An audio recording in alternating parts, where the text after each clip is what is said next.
berbekal ilmu iman yang mendalam, mahasiswa Muslim Indonesia, intelektual masyarakat beriman Islam, jiwa perjuangan. Kebatilan adalah musuh insan Islam, jalan perjuangan kami akan berjuang.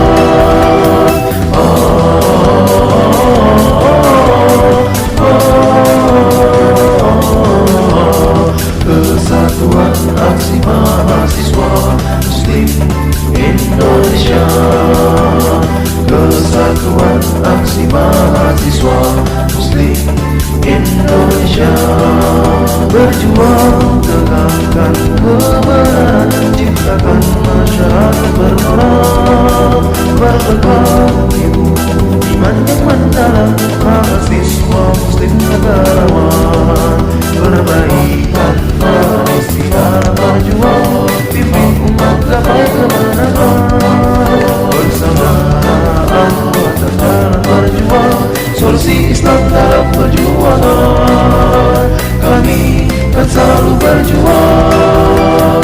Kesatuan aksi mahasiswa Muslim Indonesia, kesatuan aksi mahasiswa Muslim Indonesia, berjuang tegakkan ketauhidan untuk meraih kemuliaan, berbekal ilmu iman yang mendalam, mahasiswa Muslim Indonesia, mahasiswa Muslim negarawan, mahasiswa Muslim Indonesia, mahasiswa Muslim Indonesia.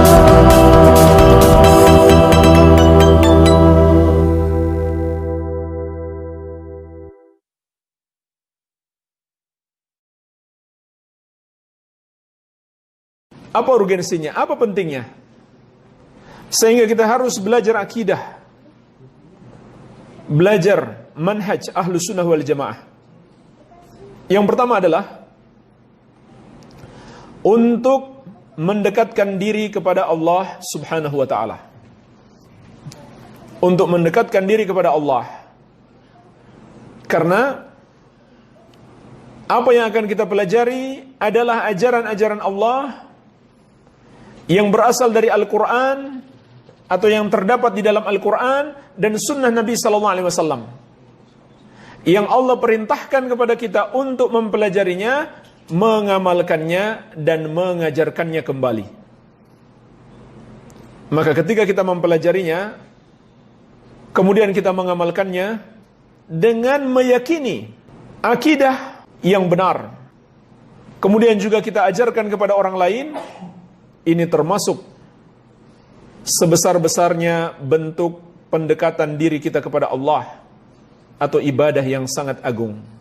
Yang kedua, agar kita dapat mengikuti jalan yang lurus, yaitu jalannya Rasulullah SAW dan para sahabat radhiyallahu anhum ajmain. Dan jalan mereka hanya satu, tidak berbilang. Maka untuk mengikuti jalan mereka harus kita belajar.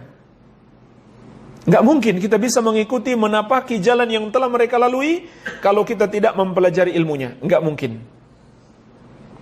Dan tidak sedikit orang yang mengira dia sedang berjalan di jalan yang benar, padahal dia berada di jalan yang salah. Dia mengira dia sedang mengikuti Rasulullah SAW, padahal dia sedang menyelisihi Rasulullah SAW. Kenapa demikian? Karena dia tidak mempelajari ajaran yang benar-benar diwariskan oleh Rasulullah SAW. Subhanallah, jemaah sekalian, ini bahaya kebodohan. Kenapa Allah akan memudahkan orang yang menuntut ilmu jalannya masuk surga? Karena dengan ilmu dia mengetahui ini jalan yang lurus yang akan menyampaikan dia ke surga yang harus dia tapaki. Dan ini jalan yang salah, jalan yang sesat, yang akan menjerumuskan dia ke neraka yang harus dia jauhi. Kalau kita tidak bisa membedakan mana jalan yang lurus dan mana jalan yang salah, bagaimana mungkin kita bisa melewati jalan yang lurus? Dan yang lebih parah lagi Ada orang-orang yang menempuh jalan kesesatan, mereka mengira itulah jalan yang lurus. Mereka sedang berjalan menuju ke neraka, mereka mengira jalan itu akan menyampaikan mereka ke surga. Kenapa jemaah sekalian? Karena dia tidak mempelajari dari sumbernya yang benar. Ajaran-ajaran yang mulia ini, yaitu dari Al-Quran dan dari sunnah Nabi SAW, dan mengikuti bimbingan-bimbingan para ulama Ahlus Sunnah wal Jamaah. Jadi, agar kita bisa menempuh jalan yang lurus, harus kita pelajari terlebih dahulu. Karena jalan yang lurus itu satu, tidak berbilang. Yang ketiga jemaah sekalian, tentunya agar kita selamat dari jalan yang menyimpang. Dan yang lebih utama lagi adalah kita tidak mudah terombang-ambing oleh dahsyatnya serangan syubhat. Ini pentingnya kita belajar akidah yang benar. Betapa banyak orang telah mengenal sunnah dan dia bersungguh-sungguh mengamalkan sunnah, berusaha berpegang teguh kepada sunnah, datang kepadanya satu syubhat, langsung goyah. Kenapa? Dia belum mengenal sunnah itu secara benar. Bahkan dia mengira orang yang menyesatkan dia itulah orang yang mengajak dia kepada sunnah. Gampang terombang-ambing oleh syubhat. Jadi ini yang ketiga, agar kita selamat dari syubhat-syubhat yang menyesatkan, maka kita belajar. Karena kalau kita punya pondasi yang kuat, punya ilmu tentang sunnah yang kokoh, itu tidak akan mudah kita dirusak dan diombang-ambing dan dihancurkan oleh berbagai macam syubhat. Orang yang tidak kokoh ilmunya, tidak belajar, mungkin hanya ikut tren saja, maka begitu datang syubhat, dia kemudian termakan syubhat itu, lalu tersesat. Yang keempat jemaah sekalian, agar kita tahu siapa yang pantas dijadikan guru dan kawan dekat kita. Karena ini termasuk manhaj Ahlus Sunnah, termasuk aturan agama dalam menuntut ilmu, adalah memilih guru yang baik, yaitu guru seorang Ahlus Sunnah wal Jamaah. Dan hindari seorang guru yang berpemahaman menyimpang, yang berpemahaman sesat, yang bisa menyesatkan kita dari jalan yang lurus. Ini penting dalam menuntut ilmu. Sebab inilah salah satu penyebab terbesar mengapa manusia itu tersesat. Gara-gara salah memilih guru, atau salah memilih kawan dekat, salah gaul. Jemaah sekalian, dia tadinya anak muda biasa-biasa saja, sholat rajin, puasa rajin, tiba-tiba terdengar dia melakukan bom bunuh diri. Ada surat wasiatnya, saya berjihad di jalan Allah. Siapa yang mengajari dia seperti itu? Tidak lain, gurunya. Gurunya nggak pernah turun ke lapangan mati. Yang mati anak-anak muda yang lemah ilmu tersebut. Atau kawan dekatnya yang menyesatkan dia, mengajarkan kepada dia bahwa terorisme itu adalah jihad. Hati-hati jemaah sekalian. Dan subhanallah, di samping terancam tersesat, orang yang duduk mendengarkan orang yang menafsirkan ayat-ayat Allah dan hadis Nabi SAW semau dia, tidak mengikuti jalan yang lurus, tidak mengikuti manhaj dan akidah Ahlus Sunnah wal Jamaah, maka orang yang duduk bersamanya akan digolongkan oleh Allah bersama dengan dia.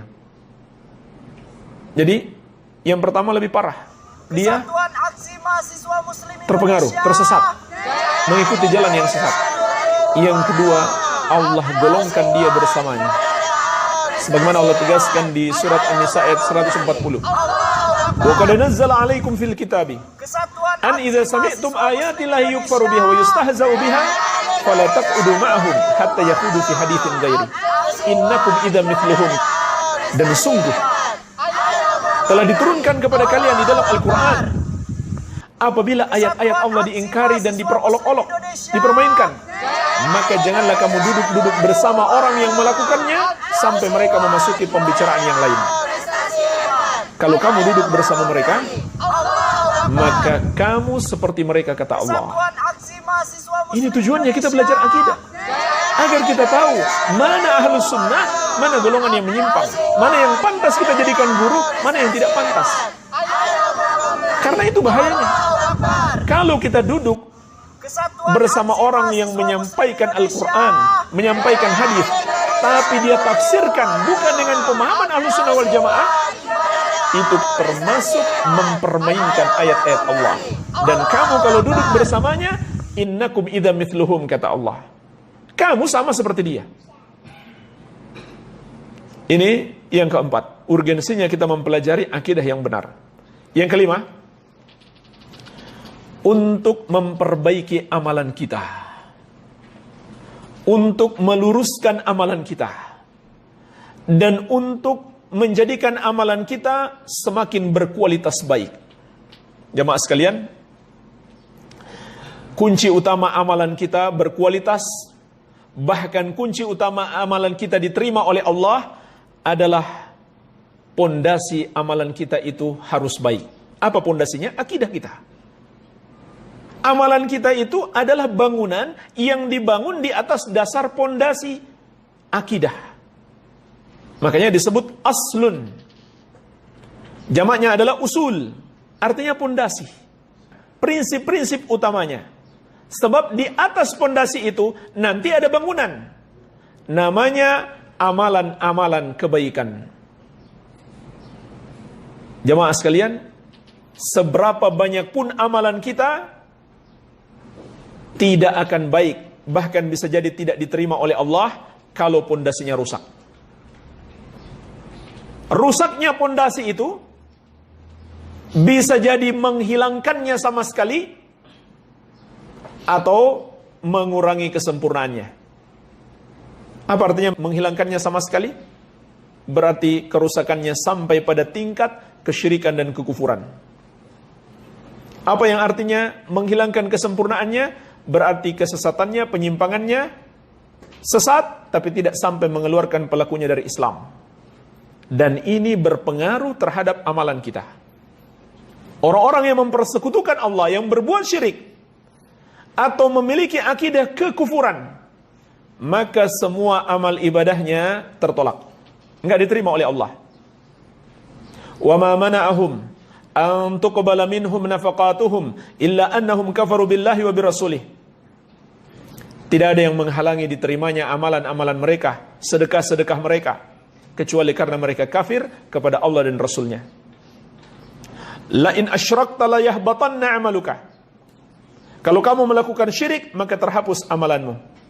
Surat Az-Zumar ayat ke-65. Di surat Al-An'am ayat ke-88, walau asyraku lahabita anhum ma kanu ya'malun. Seandainya mereka melakukan syirik, terhapuslah amalan yang mereka kerjakan. Begitu pula jemaah sekalian, orang yang memiliki keyakinan yang bid'ah, akidah yang sesat, manhaj yang rusak, juga akan menjadikan amal ibadahnya menjadi berkurang nilainya.